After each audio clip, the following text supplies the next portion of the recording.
What's going on, guys? Joel Staley with JoelStaleyFitness.com, and this week I wanted to go over the top 5 things I wish I had known when I started training, things that could have saved me a lot of wasted time and effort, and hopefully I can do the same for you. So without any further ado, let's get to it.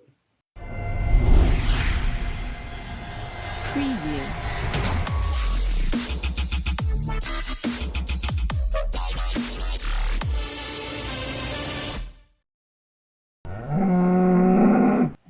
I used to be under the impression that because I had gone to the gym, did a ton of curls, pumped a bunch of blood into my bicep, and left the gym with a sick pump and skin-tight sleeves, that had meant that I'd had a productive workout. And it wasn't until much later in life did I figure out that muscle pump does not necessarily equal muscle growth.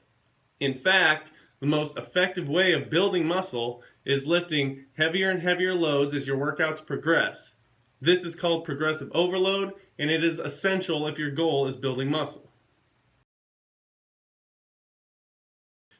Would you stay at your job if the longer you worked there, the less you got paid? Probably not, right? Unfortunately, this is what happens with exercise. It's called the law of diminishing returns, and basically states that the longer you focus on one goal, the less progress you make as time goes on. That's why, in order to optimize your progress, it's smart to focus on one goal for a while. Once you start hitting some plateaus, switch to another goal and return to that original goal later. For example, say I'm working on my strength. I might progressive overload for a few months, and then once I start hitting some plateaus, it might be smart for me to focus on mobility training for a little bit and then come back to strength training later. When I started lifting, I focused a lot on dumbbells, cables, a lot of isolation movements, and even though I did bench press, there wasn't a lot of compound lifts that I was doing. Now, compound lifts are going to be your bench press, your squats, your deadlifts, your overhead press, your barbell rows, really anything that involves a barbell and trains more than one muscle group at a time. For example, if I'm doing bicep curls, I'm really only hitting my bicep. Whereas if I'm doing deadlifts, I'm hitting my legs, I'm hitting my butt, I'm hitting my core, I'm hitting my back, and just overall getting a better bang for my buck.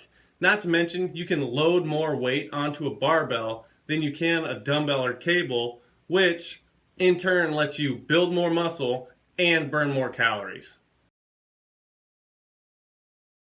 I won't harp on this one too much because I know I mention it in just about every video, but in order to achieve your goal, whether it be losing fat or gaining muscle, you have to have a pretty good idea of the calories you're bringing in. Imagine you're baking a cake and your recipe tells you all the ingredients it needs, but doesn't tell you how much of what to use. Probably wouldn't come out that great. Well, newsflash, we are building cakes.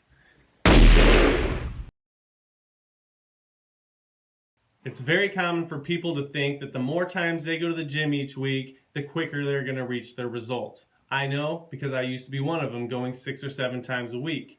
Does it make sense to tear your muscles down every day and never give them any days to recover and rebuild themselves?